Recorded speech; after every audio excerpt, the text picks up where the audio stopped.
আসসালামু আলাইকুম এভরিওয়ান, আশা করি ভালো আছেন। আমাদের আজকের টপিক হলো উপবৃত্ত। উপবৃত্ত থেকে কী ধরনের কোশ্চেন হতে পারে তা আজকে আমরা ধারণা পাবো। চলুন শুরু করা যাক।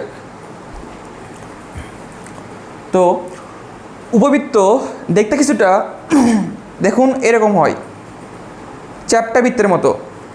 তো উপবৃত্তের নিয়ামক রেখা দুইটা, উপকেন্দ্র দুইটা, শীর্ষবিন্দু দুইটা। তো পরবৃত্তে ছিল একটা করে, উপবৃত্তে কী হয়ে গেছে? ডাবল হয়ে গেছে। আর উপবৃত্তের একটা আদর্শ সমীকরণ আছে, যেটা হচ্ছে এটা এক্স স্কোয়ার নিচে এ স্কোয়ার প্লাস ওয়াই স্কোয়ার নিচে বি স্কোয়ার ইকুয়াল 1। এটা কি আদর্শ সমীকরণ? তো আমাদের পরীক্ষায় এসব বের করতে বলে। উপবৃত্তের সমীকরণ চাইতে পারে, কেন্দ্রের স্থানাঙ্ক চাই, বৃহৎ অক্ষের দৈর্ঘ্য চাই, ক্ষুদ্র অক্ষের দৈর্ঘ্য চাই, বৃহৎ অক্ষের সমীকরণ চাই, ক্ষুদ্র অক্ষের সমীকরণ চাই, আরও কিছু তথ্য চাই, সেগুলো আমরা পরে লিখতেছি। তো দেখুন এই যে চিত্রটা আমরা লিখেছি, তো এই চিত্রটা আমরা লিখেছি মূলত এ ইজ গ্রেটার দেন বি হলে। যদি এ বি এর চেয়ে বড় হয় তখন চিত্রটা এরকম হয়ে যায়, মানে এক্স অক্ষের দিকে হয়ে যায় চিত্রটা। আর যদি b is greater than a হয় তাহলে উল্টো হয়ে যায়। সেখানে চিত্রটা এরকম না হয়ে চিত্রটা হইতে পারতো এরকম কিছুটা। আমি ছোটো করে আঁকাচ্ছি, দেখেন এটা হইতে পারতেই হবে। তো এখানে থাকতো এর এই দুই জায়গায় থাকতো উপকেন্দ্র, এখানে তার হচ্ছে শীর্ষবিন্দু, তার দুই পাশ থেকে দুইটা কি নিয়ামক রেখা। তো এসব নিয়ে আমাদের আসলে মাথা ঘামানোর কিছু নেই, আমাদের মূলত এখানে সূত্র মুখস্থ করতে হয়, এরকম কিছু আছে। তো দেখুন কেন্দ্রের স্থানাঙ্ক কী হবে যদি এ ইজ গ্রেটার দেন বি হয়। যদি এ ইজ গ্রেটার দেন বি হয় তাহলে আমাদের কি হচ্ছে কেন্দ্রের স্থানাঙ্ক 0,0, আবার বি ইজ গ্রেটার দেন 0 হলেও 0,0 হবে। এই 0,0 মূলত কেমনে হচ্ছে? আসলে আমরা যে সমীকরণটা লিখেছি সেটা মূলত আদর্শ সমীকরণ। তো এখানে এক্সের সাথে কিছু নাই, মানে কি আছে? 0 বিয়োগ আকারে আছে। তাহলে এটা কীভাবে লিখতে পারি না, এক্স মাইনাস 0-র ওপর square by a square plus y minus 0-র ওপর স্কোয়ার বাই বি স্কোয়ার, তো ইকুয়াল 1। তো এটা লেখা যে কথা, এটা লেখা কি একই কথা। তাহলে দেখা যাচ্ছে কি এই দুইটার যেটা মাইনাস আকারে থাকবে সেটাই কি হবে? কেন্দ্রের স্থানাঙ্ক। বুঝতে পারছেন আশা করি। এরপরে আমরা বৃহৎ অক্ষের দৈর্ঘ্য দেখব। যদি এ ইজ গ্রেটার দেন বি হয় তাহলে বৃহৎ অক্ষের দৈর্ঘ্য কী হবে? 2a, আবার বি ইজ গ্রেটার দেন এ হইলে 2b হবে। ক্ষুদ্র অক্ষের দৈর্ঘ্য 2b, এর ক্ষেত্রে 2a। বৃহৎ অক্ষের সমীকরণ কী হবে? y = 0, এক্ষেত্রে হবে x = 0। ক্ষুদ্র অক্ষের সমীকরণের ক্ষেত্রে হবে x = 0, এক্ষেত্রে y = 0। তো আপনারা সব নোট করতে পারেন, আমরা ম্যাথ করলে ক্লিয়ার হব। আরও বাকি 6টা নিয়ম আমি লিখতেছি। তো আমি এখন বাকি 6টা নিয়ম লিখছি।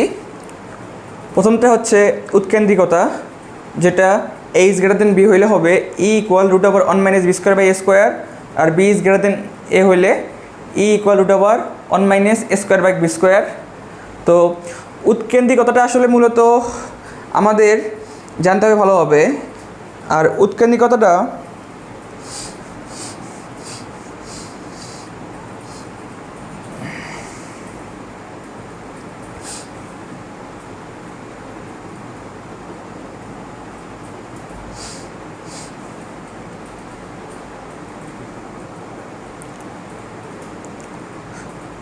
তো এখন আমরা বাকি 6টা নিয়ম দেখব। উপবৃত্তের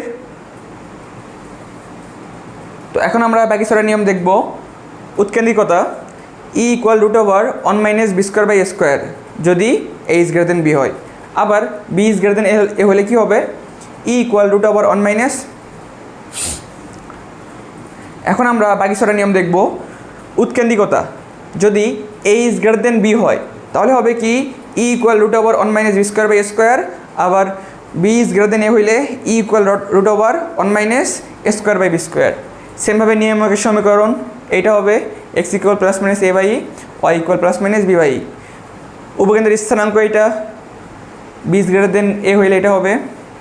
এভাবে আপনারা বাকিগুলো কি লিখে নেবেন।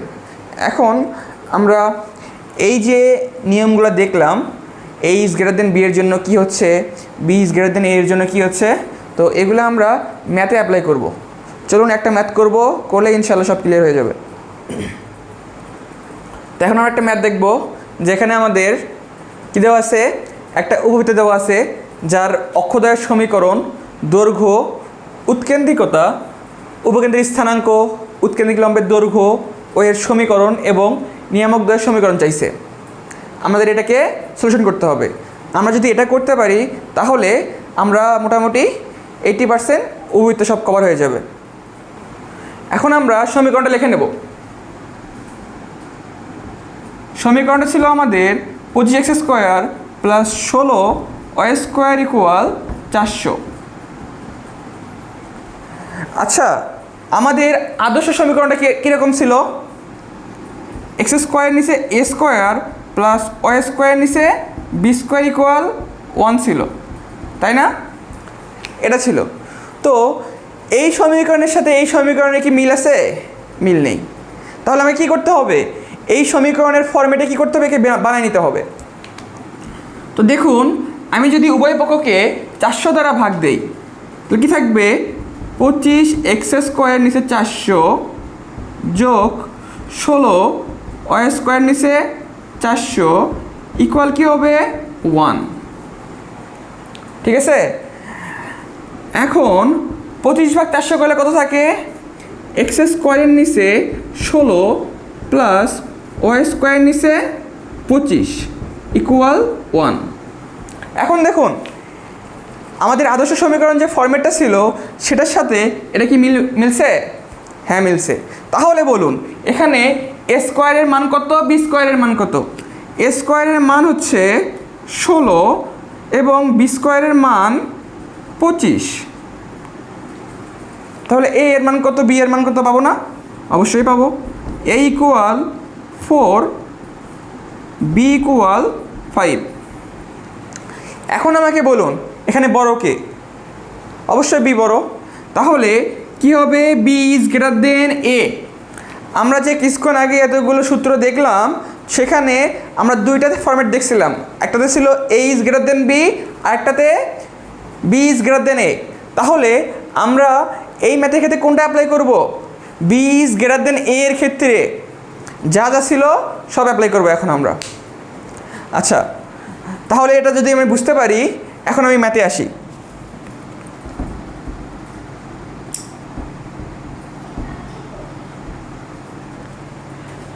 প্রথমে আমাদের কি চাইছে?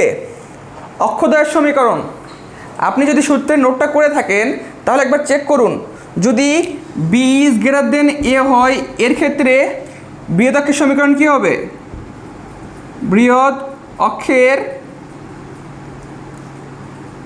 সমীকরণ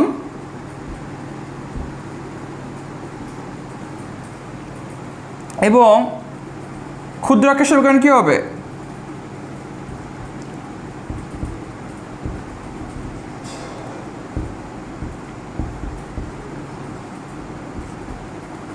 তাহলে আমাদের বৃহৎ অক্ষের সমীকরণ হবে x ইকুয়াল 0 এবং ক্ষুদ্র অক্ষের সমীকরণ y ইকুয়াল 0। এটাই তো, তাই না?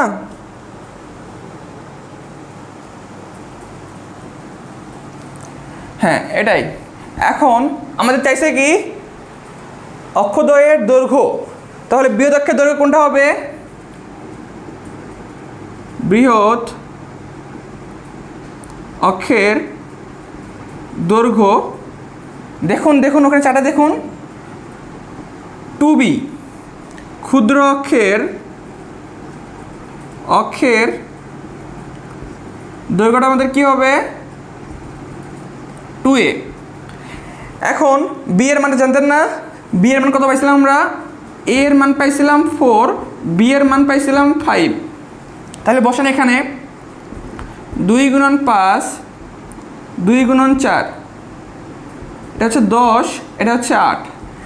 তাহলে আমরা বৃহৎ অক্ষের দৈর্ঘ্যও পেয়ে গেলাম, ক্ষুদ্র অক্ষের দৈর্ঘ্যও পেয়ে গেলাম। এখন কি চাইছে আমাদের? এখন চাইছে উৎকেন্দ্রিকতা। উৎকেন্দ্রিকতার আমাদের সূত্র কি দেখছিলাম? যদি b is greater than a হয় তাহলে উৎকেন্দ্রিকতা equal root over 1 minus a square by b square. যদি b is greater than a হয় তাহলে আমাদের এ স্কোয়ারটা উপরে চলে যাবে, তাহলে 1 মাইনাস আমাদের এ স্কোয়ার কত পাইছিলাম 16 বাই 25। এটা করলে যেটা হবে সেটাই আমাদের কি উৎকেন্দ্রিকতা বের হয়ে যাবে। তাহলে আমরা উৎকেন্দ্রিকতাও বের করতে পারলাম। এরপর আমাদের কি চাইছে উপকেন্দ্রের স্থানাঙ্ক। আমরা উপকেন্দ্রের স্থানাঙ্ক কীভাবে বের করব সূত্র জানতাম আমরা, সেটা মিশাই দিই। আমরা এখন উপকেন্দ্রের স্থানাঙ্ক বের করা দেখব। উপকেন্দ্রের স্থানাঙ্ক যদি b is greater than a হয় তাহলে কি হচ্ছিল 0, প্লাস মাইনাস বি। তো ওখানে আমরা ই এর যে মান পাইছিলাম সেটা বি এর সাথে গুণ হবে। বি কত পাইছি আমরা, বি পাইছি হচ্ছে আমরা 5, তাহলে প্লাস মাইনাস 5 গুণন ই এর মান কত হবে, ই এর মান তখন পাইছিলাম আমরা 3/5। যদি আমি ক্যালকুলেশন করিনি আপনারা করে নিন, 3/5 হবে। তাহলে এই 5 এবং 5 কি কেটে যাবে, তাহলে থাকবে কি তাহলে 0, প্লাস মাইনাস 3। এটাই হবে আমাদের উপকেন্দ্রের স্থানাঙ্ক। এখন আপনারা যদি উপকেন্দ্রের স্থানাঙ্ক পেয়ে থাকেন এবং উপকেন্দ্রিক লম্বের দৈর্ঘ্য দেখবো এখন আমরা।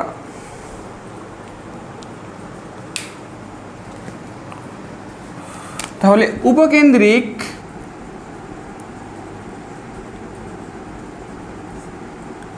লম্বের দৈর্ঘ্য কি হবে, উপকেন্দ্রিক লম্বের দৈর্ঘ্যের সূত্র কি হচ্ছে আমাদের 2 into a square by b. এটা কি ছিল আমাদের উপকেন্দ্রিক লম্বের দৈর্ঘ্যের সূত্র। তাহলে 2 ইন্টু এ স্কোয়ার মান কত 16, বি এর মান কত 5, এটা করলে কত হবে 32/5। এটাই আমাদের উপকেন্দ্রিক লম্বের দৈর্ঘ্য। তো এগুলো আমরা কি দেখে করতেছি, বি ইজ গ্রেটার দেন এর যে সূত্র ফরম্যাটটা আছে সেখান থেকে করতেছি। এরপরে আমাদের কি করতে হবে,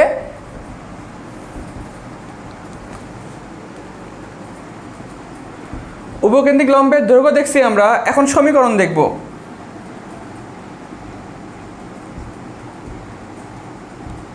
উপকেন্দ্রিক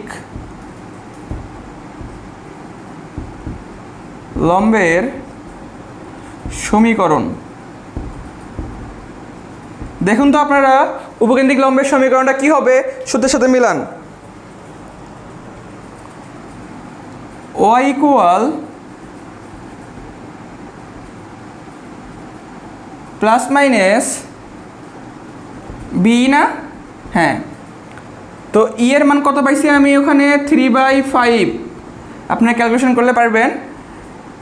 প্লাস মাইনাস বি এর মান কত আমাদের 5 গুণন 3/5, তাহলে 5 কেটে যাবে, প্লাস মাইনাস 3, তাহলে y ইকুয়াল প্লাস মাইনাস 3। এটাই হচ্ছে আমাদের উপকেন্দ্রিক লম্বের সমীকরণ। এখন আমরা নিয়ামকের সমীকরণ দেখব। নিয়ামক দ্বয়ের সমীকরণ, নিয়ামক দ্বয়ের সমীকরণের সূত্র কি হবে, y equal plus minus b by e হবে। তাহলে প্লাস মাইনাস বি এর মান কত 5 এবং ই এর মান কত 3/5, তাহলে কি হচ্ছে আমাদের 25/3 ইকুয়াল প্লাস মাইনাস, এখানে প্লাস মাইনাস দিলাম, y ইকুয়াল 25/3। এটাকে আরেকটু সাজান দেখতে পারি, 3y equal plus minus 25 equal 0। এটাই হবে আমাদের নিয়ামকের সমীকরণ। তো আমরা ওই সূত্র 4টা মনে রাখতে পারলে এগুলো রকম সব কয়টাই বের করতে পারবো। তো এই ম্যাথটা অনেক ইম্পর্টেন্ট ছিল। আশা করি আপনাদের ভিডিওটা ভালো লাগছে। যদি ভালো লাগে থাকে অবশ্যই আমার চ্যানেলটাকে কী করতে পারেন, সাবস্ক্রাইব করতে পারেন, এবং ফেসবুকে দেখে থাকলে অবশ্যই শেয়ার করবেন।